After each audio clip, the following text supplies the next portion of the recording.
A Raisin in the Sun essay.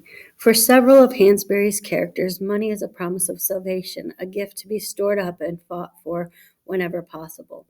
But as the story unfolds, the younger family must repeatedly weigh their wish for material wealth against their wish for freedom.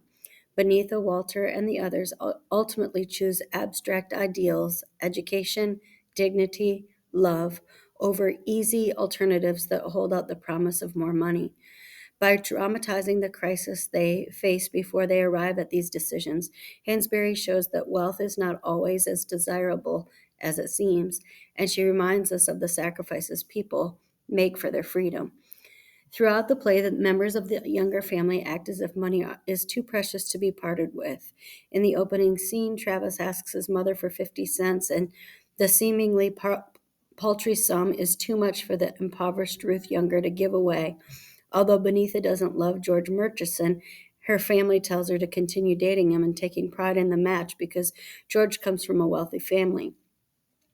A financial officer from the Claiborne Welcoming Committee briefly seduces Walter. The money would give him an opportunity to start his own business and become rich. Ruth considers an abortion because her unborn child would drain the Youngers of the little money they currently have. Walter pleads with his mother to donate her $10,000 to his liquor store scheme, arguing that the Youngers would benefit from the liquor sales. Almost every character shows an occasional lust for money.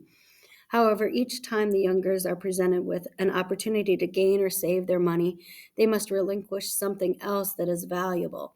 If Mama doesn't give Travis the 50 cents he asks for, she denies him the chance to participate in a classroom activity, furthering his education and bolstering his pride. Accepting the offer from the Claiborne Welcoming Committee would mean capitulating to a racist demand. The whites have offered the money to the Youngers because the whites do not want to live in an interracial community.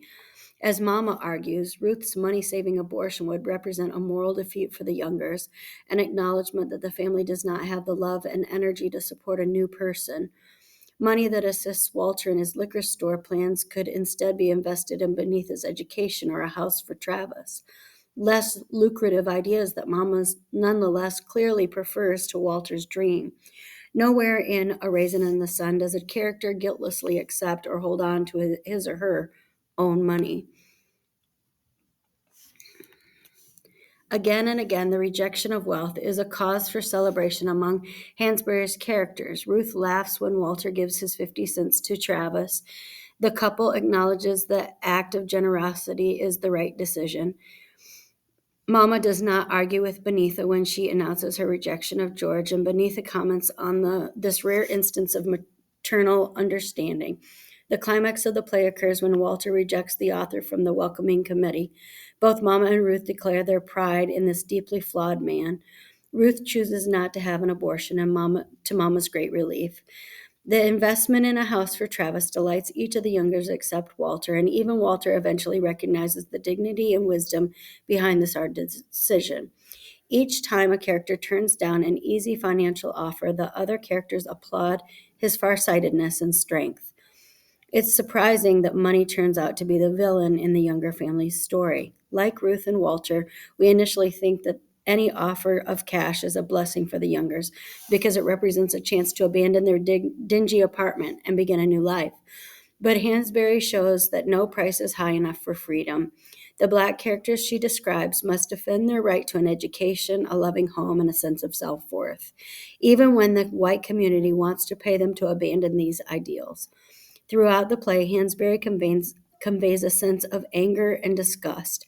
No family should have to make the choice that confronts the Youngers as their dreams are repeatedly deferred.